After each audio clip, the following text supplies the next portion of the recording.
Thank you, Mr. Chairman.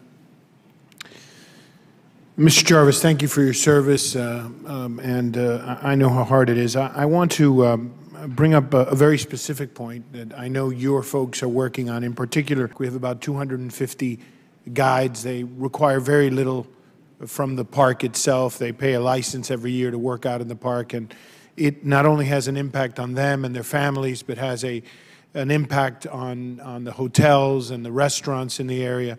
And so I would ask, with your very limited staff, and I know that this is not your fault, but the inability of the other side to provide any real leadership here. But what I commend you for your leadership, and I commend for Dan Kimball and his service. But I'd ask you, as you look at opening up, this is one of those areas where I think it will not cost you as much as opening it up and getting it done. These folks require very little of you, and they do a great service to Monroe County and the Florida Keys.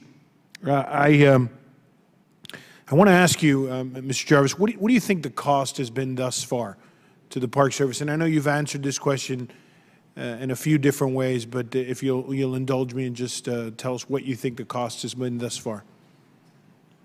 I really don't have a figure. You mean cost in terms of how much we theoretically have expended during the closure period? How much you've expended, how much you've failed to collect? Okay. Yeah, in terms of failure to collect, we're losing about $450,000 per day of income. That would be non-appropriated dollars, fees from camping, from entrance fees, and the like, franchise fees, all of that. So we're losing about $450,000 per day. Very good.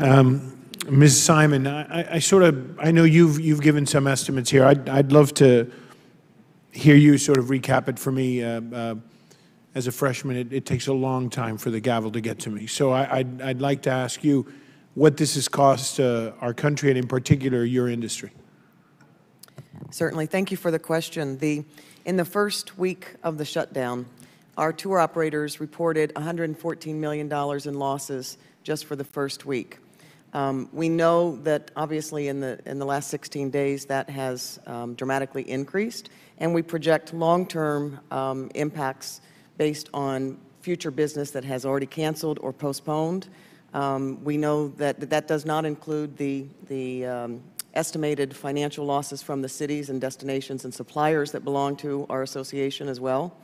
And then we also believe that the long-term impact will have an effect on international visitation to the United States.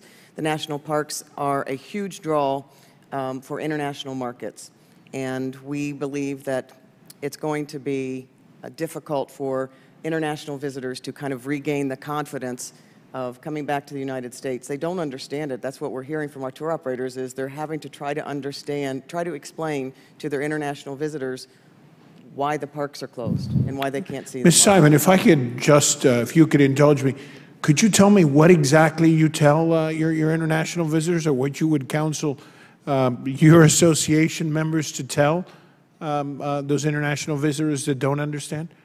That's a very good question.